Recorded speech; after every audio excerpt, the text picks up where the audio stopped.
சித்தர்களின் மரணத்தை வெல்லும் வழி.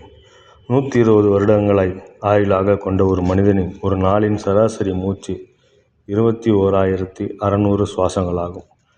இந்த சுவாசங்கள் தலையின் உச்சியிலிருந்து குதம வரையிலும் கீழ்மேலாக 7 ஆதாரங்களுக்கு தேவையான ஆற்றலை பெறும் விதத்தில் அந்தந்த ஆதாரங்களின் தேவைக்கு வேண்டிய மூச்சு காற்றின் பகிர்வு 24 மணி நேரத்திற்குள் நடைபெற்று நிகழும்.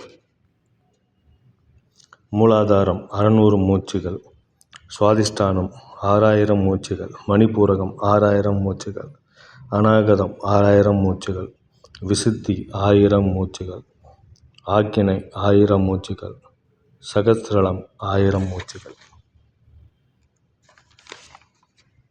இந்த நடைமுறையில் இசகு பிசகு ஏற்படாமல் உடல் இயக்கமும் மன இயக்கமும் தடைபட்டுவிடும்.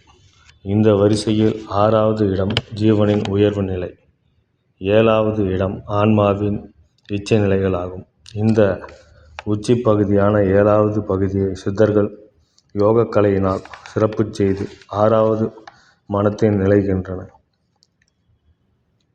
காயகற்ப விபயங்களை அழித்து கீழ்நிலைகளில் இருந்து இடகலை பிங்கலை புறப்பட்டு வரும் இரு நாடிகளையும் இணைத்து சுழுமுனையாகிய நேர்கோட்டை சிறப்புற இயங்க வைத்து மரணமில்லா பெருவாழ்வை தரும் அமிர்த கலையை உடம்பிலே பாயச் செய்து சாவை வெல்லும் வழிகளை கண்டறிந்தனர்.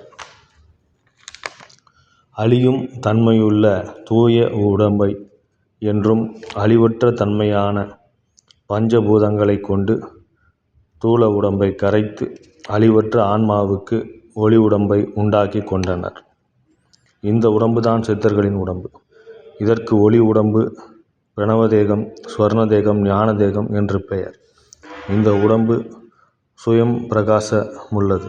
நமது உடம்பு சுயம் பிரகாசம் இல்லாதது. நமது உடம்பை பாதை ரசாயத்தால் இப்படி செய்ய முடியும் என்பதை சித்தர்கள் நிரூபித்தார்கள்.